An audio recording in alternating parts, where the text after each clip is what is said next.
لأحبتنا أبواب رحمتك ومغفرتك. ونسألك يا الله شفاؤك لمن مسه الضر، ورحمتك لمن ضمه القبر، وفرجك لمن ضاق به الصدر.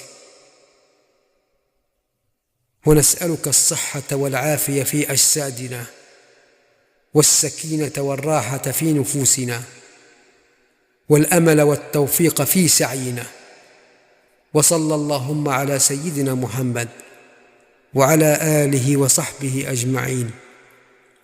اللهم آمين يا رب العالمين.